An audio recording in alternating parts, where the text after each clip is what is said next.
Hello friend, this side Gurvir. तो आज हमारी वीडियो का टॉपिक किसानों के हक में होने वाला है, किसानों के लिए होने वाला है।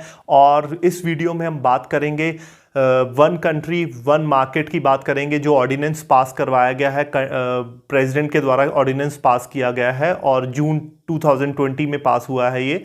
और इसके ऊपर हम बात करेंगे कि क्या सच में वन कंट्री वन मार्केट से किसानों को फायदा होने वाला है या नहीं होने वाला है। तो वीडियो पर बढ़ने से पहले मैं अपने व्यूअर्स को कहना चाहूँगा, जिन्होंने अभी तक चैनल मेरा सब्सक्राइब नहीं किया, वो चैनल सब्सक्राइब कर लीजिए, क्योंकि हम आपके लिए बहुत इंपॉर्टेंट वीडियोस लाने वाले हैं।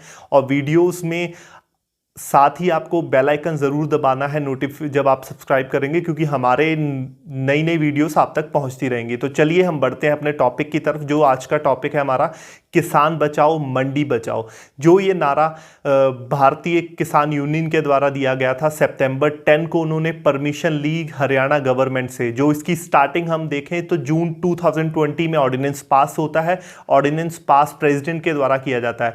तो ये ऑर्डिनेंस के बारे में हमें जानना इसलिए इंपॉर्टेंट है, क्योंकि आगे आपको पता लगेगा कि ऑर्डिनेंस पास क्यों किया गया था। ये संसद, राज्यसभा और लोकसभा में ये बिल पास करवा के एक्ट क्यों नहीं बनाया गया, ये ऑर्डिनेंस ही पास क्यों किया गया। तो ऑर्डिनेंस एक तरीके की अनुच्छेद 123 आर्टिकल 123 में प्रेसिडेंट को पावर होती है। इसमें 6 मंथ और 6 वीक की बात की गई है।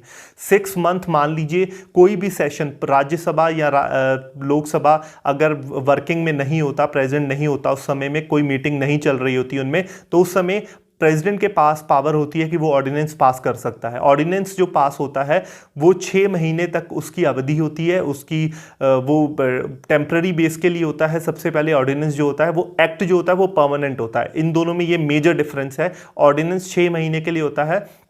जैसे ही राज्यसभा लोकसभा अपने सत्र में वापस लौटते हैं, तो ये जो ऑर्डिनेंस होता है 6 हफ्ते के अंदर अंदर ऑर्डिनेंस को उसकी सुनवाई होती है, उसके अंदर डिबेट्स होते हैं, तो उसके ऊपर फैसला किया जाता है।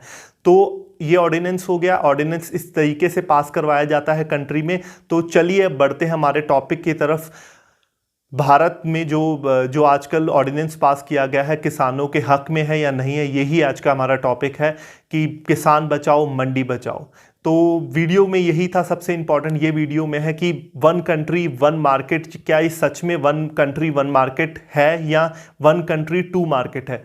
तो मेरा ये मानना है कंट्री में वन मार्केट नहीं है, बल्कि टू मार्केट की तरह ये काम करेगी। वो हम देखते हैं, आपको एग्जाम्पल के तौर में बताऊंगा कि ये किस तरीके से दो मार्केट की तरीके काम करेगी।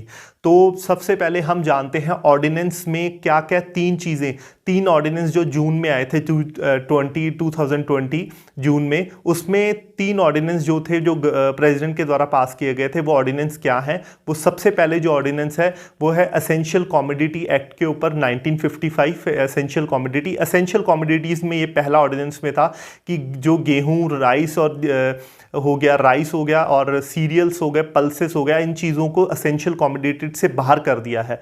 इस ऑर्डिनेंस में किसी भी प्राइवेट बंदे के पास ये पावर दे देता है, क्या नाम, गवर्नमेंट के द्वारा एक प्राइवेट पार्टी को पावर दे दी जाती है कि वो कितना मर्जी स्टोर कर सकता है, कितनी मर्जी वीट अपने घर में स्टोर कर सकता है। प्राइवेट मतलब प्राइवेट जो भी फर्म्स होंगी वो स्टोर कर लेंगी, उसे जितना चाहे वो उतना स्टोर कर सकती हैं। पर एपीएमसी जो एग्रीकल्चर प्रोड्यूस मार्केट कमिटीज थी, जो पहले जिस तरीके से पहले में चला करता था, तो मेरा ये मानना है एपीएमसी की हम थोड़ी सी हिस्ट्री में जाते हैं। एपीएमसी क्या चीज़ है, एपीएमसी को किसान क्यों बचाना चाह रहे हैं इस समय।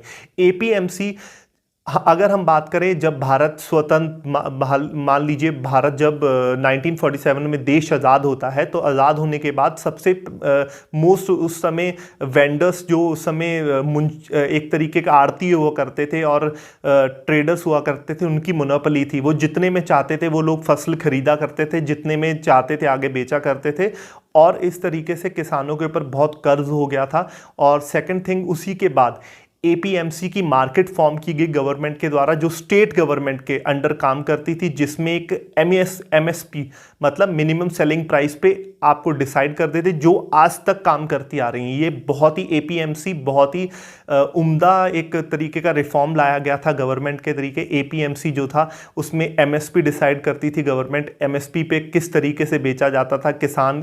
और अगर मैं आपको रेशियो बताऊं, 6% 100% में से 6% जो किसान हैं जो सिर्फ एपीएमसी में आज तक बेचते थे अपनी, मतलब गवर्नमेंट को बेचते थे। बाकी जो 94% है वो ओपन मार्केट में बेचते थे। उनको हो सकता है कि प्राइजेस पूरे ना मिलते हो, बट फिर भी एपीएमसी में रिफॉर्म्स लाती गई गवर्नमेंट और बहुत ही अच्छी कर दिया था इसको एपीएमसी को। बट अगर हम इसकी अब एपीएमसी जो हटने जा रहा है, मतलब गवर्नमेंट ने ये कहा नहीं है कि हटेगा, बट एपीएमसी के जो भी ऑर्डिनेंस आए हैं वो उसके खिलाफ है।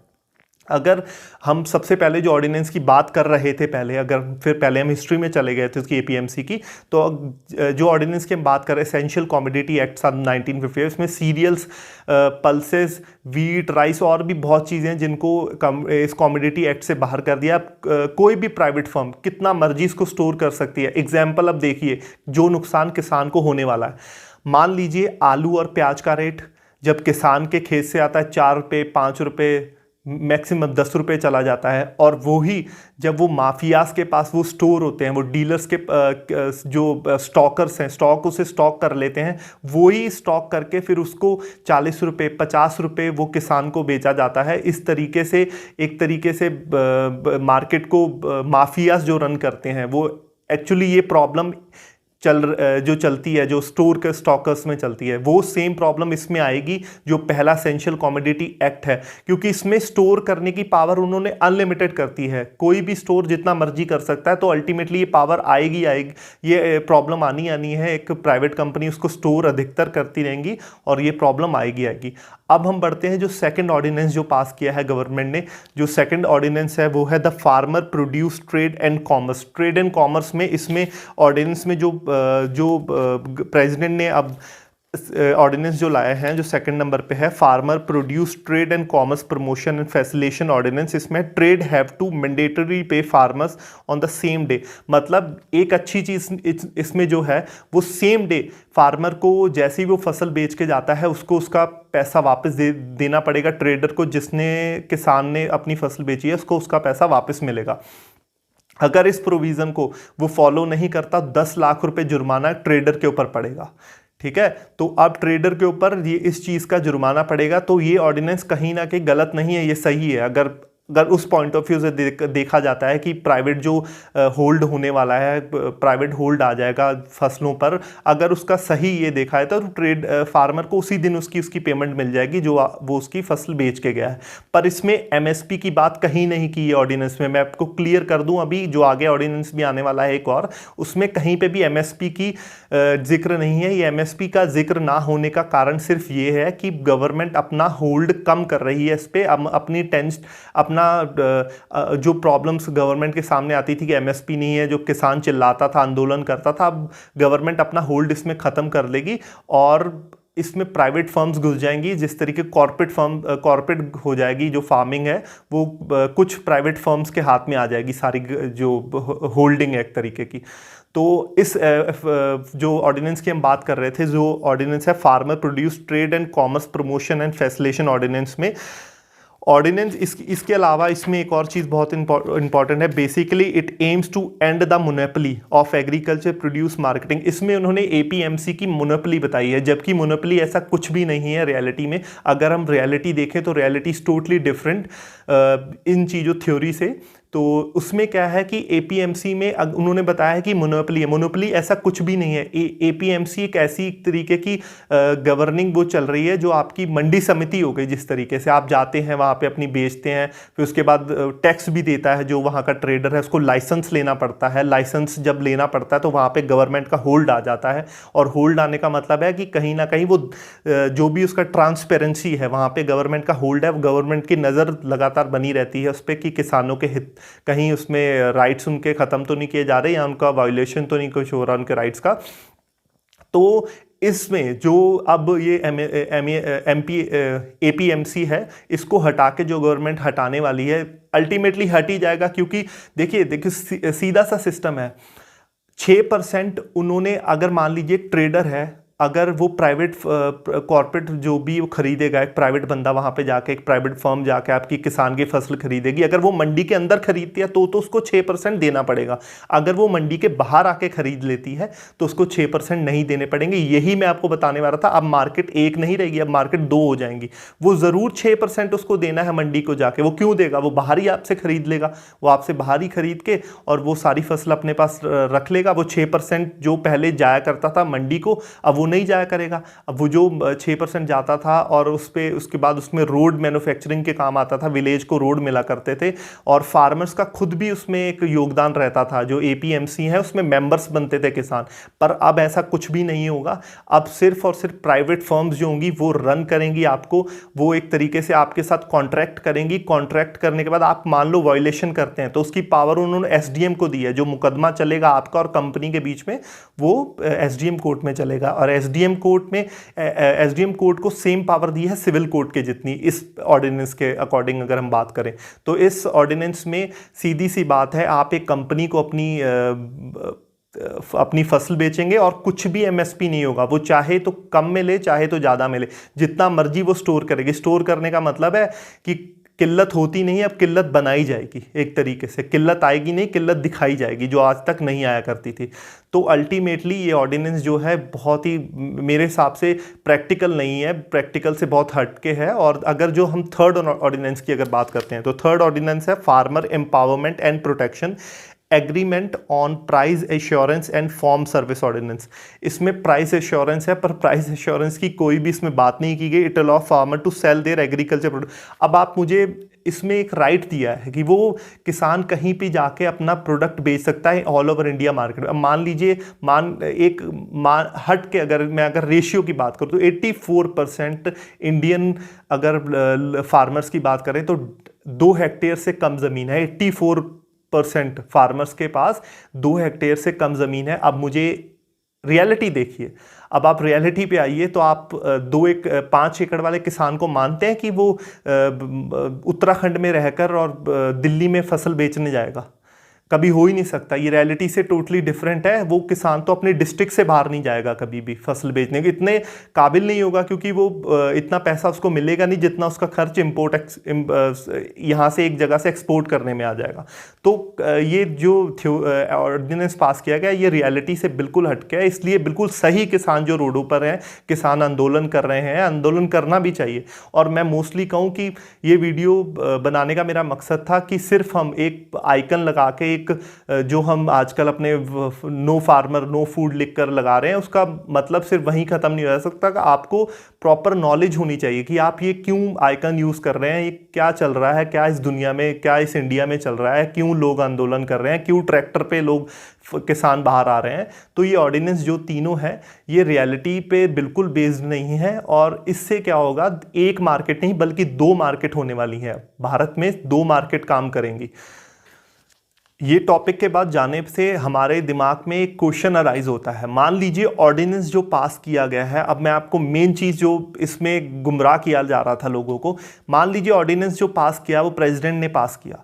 वो इसलिए पास किया गया क्योंकि उस पर डिबेट ना हो सके, उस पर अपोजिशन कुछ कह ना सके, इसलिए वो पास करना इतना ज़रूरी था। क्या वो कोविड-19 के चलते ये ऑर्डिनेंस लाना इतना ज़रूरी पड़ गया था?